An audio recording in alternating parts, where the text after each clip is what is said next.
Hello everybody, Hellcrex here, and welcome to another Mercenary Thoughts from the Inner Sphere episode, 356? Yeah, definitely 356. Alright, today, we're talking about the Ares medium tank from the clans. 40 tons. It's a 5'8" moving little vehicle. It has, 4.5 tons of ferrofibrous armor, so it's around, 86 points. So you got some armor on the fronts and sides. I think it's 19 on the front, 17 sides. Rear is 16 and 17 on the turret. So yeah, it's got a little bit of armor.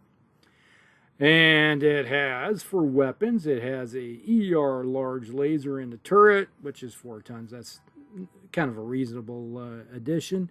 And this is the thing that really kind of confounds me a little bit. It has an LRM-15 on the front. And with Artemis, it has an LRM-10 on the front with Artemis. So you have 2 different weapon systems that are LRMs. Why don't you just make them the same and then add a little more armor? Or get rid of the Artemis and make them both LRM-15s and then go the route of adding more armor or something of that nature. But, you know, it's just one of those things that just kind of confounds me. It's like, why you have 2 different LRM systems? It's just like looking at that and it's a head scratcher. For me, it's like, you're not sharing the same ammo bays, so why do it? I don't know.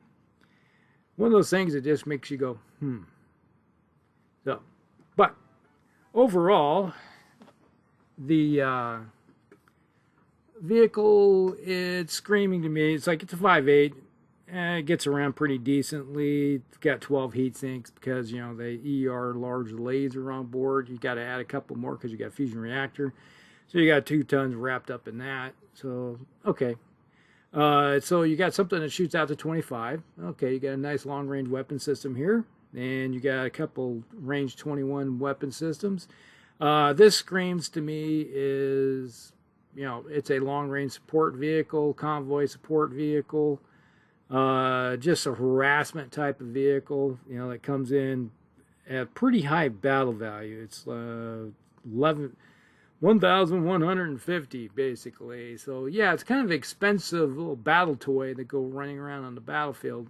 When you think about it, it's like, will it be seeing much action other than special missions where you're like I said, you know, we harken back to last week's one, the Zora, which to me is screaming convoy support vehicle. This is kind of like, okay, maybe you might find it in a couple of the, like the Hell Horses or something of that nature, where, you know, they have propensity towards more vehicles. Okay, so yeah, that's possibly what you may be seeing with it.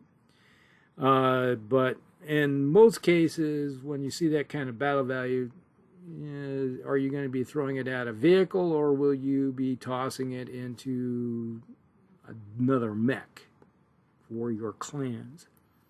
I'd be saying it's probably going to be more towards the clans, mechs, or you're going to be adding, you know, something else of that nature, you know, or upgrading something. All right, so that's kind of like how I look at it. It may not see much action, but, you know, with an LRM, 2 LRMs and an ER large laser, yeah, it's one of those vehicles that you can sit back, park it someplace, and do some damage. You can even think about, let's say you're fighting our last campaign where you have the a lot of dug-in positions that are, you know, and then just using indirect fire on them to soften them up before you go in, or you could use even direct fire. But if you can find yourself shooting with indirect fire with these type of vehicles, yeah, it's like soften up your targets before they can even shoot at you, and then move forward into direct fire mode. You know, take on other targets as needed. That's kind of how I see the Ares being used. You know, all right. So in the long run, I probably why I've never really, I don't think I've ever seen one of these on the battlefield in all the games I played over the years. Not to mention, if you look at the actual model of it, it's like, ooh, it's another one of those, oh my gosh, it just looks weird. You know, it reminds me of looking at something that's from like Warhammer Epic or something of that nature, that, you know, that kind of vehicle. But, you know, it is what it is. Now, one thing I did find, just as a side note, you know, we're going to go flipping through some different things here, but if you do have a 3D printer, you know, this is like, I 3D print stuff, okay. But Sir Mortimer Bombito or something of that nature, look it up on Cults 3D. He has one that looks a heck of a lot better than the Iron Wind one. It's like, it actually looks like a decent combat looking vehicle compared to the one you find with from Iron Wind. Okay, I'm just saying, a little side note. If you want something that looks a little better. All right. But then when you're looking at the vehicle itself, all right, there's a second version of this vehicle, which makes me, this is another head scratcher, which is a plasma cannon bearing one. All right, they got rid of the ER large laser and replaced it with a cannon, plasma cannon, with 20 rounds of ammunition.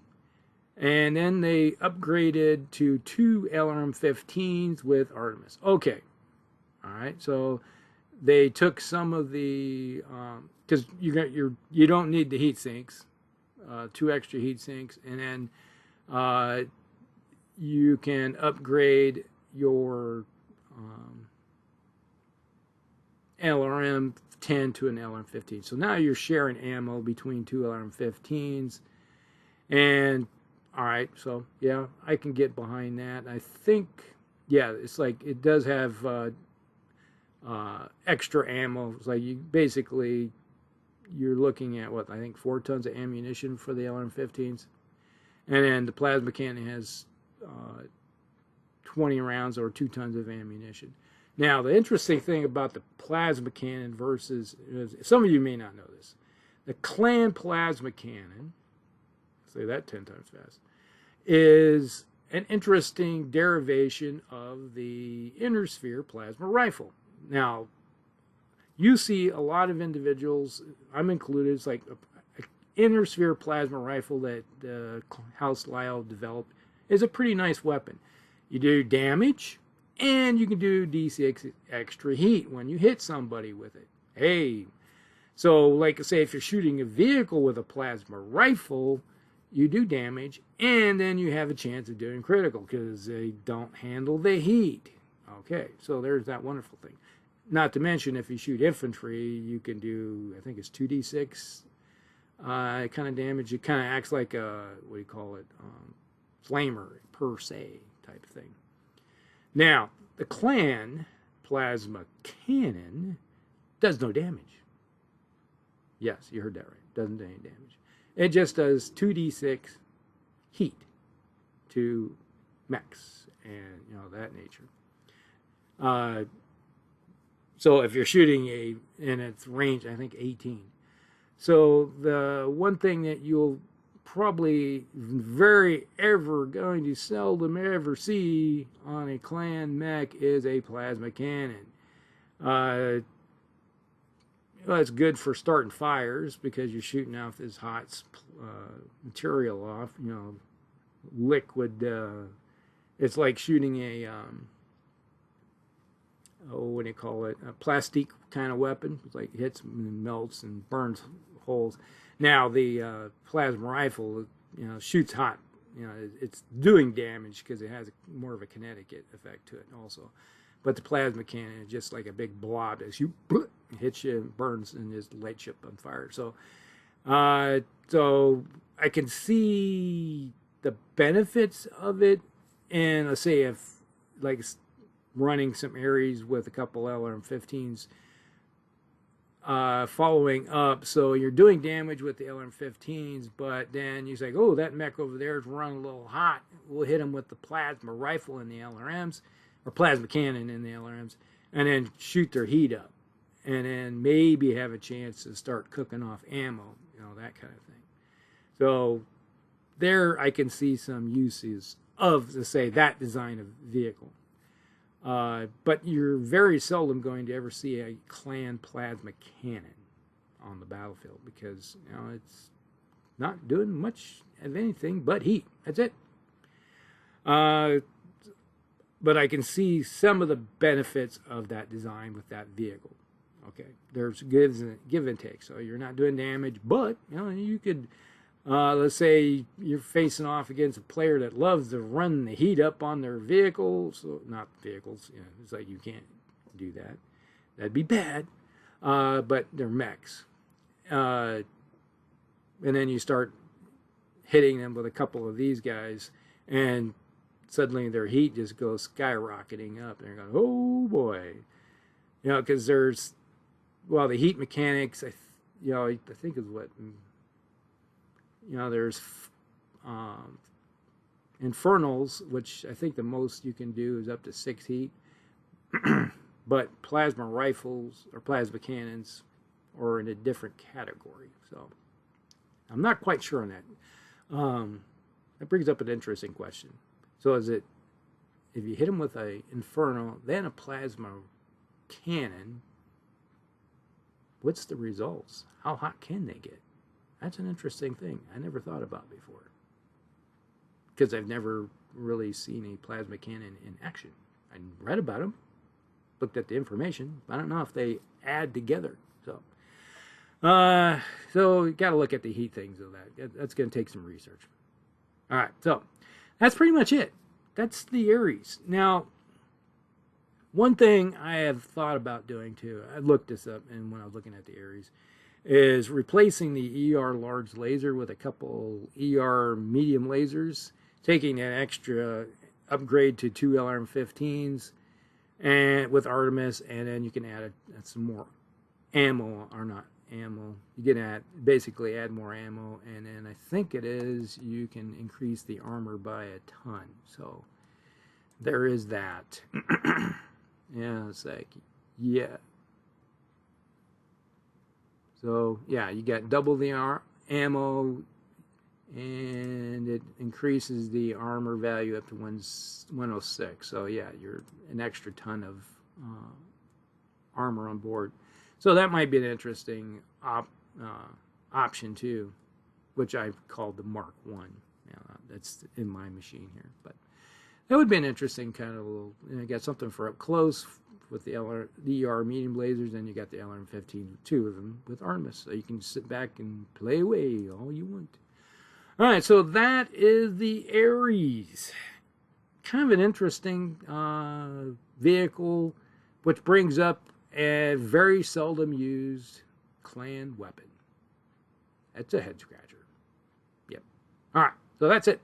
Hope you guys like it. Like and subscribe, share with your friends, and we'll see you in the next one. Elcrex out.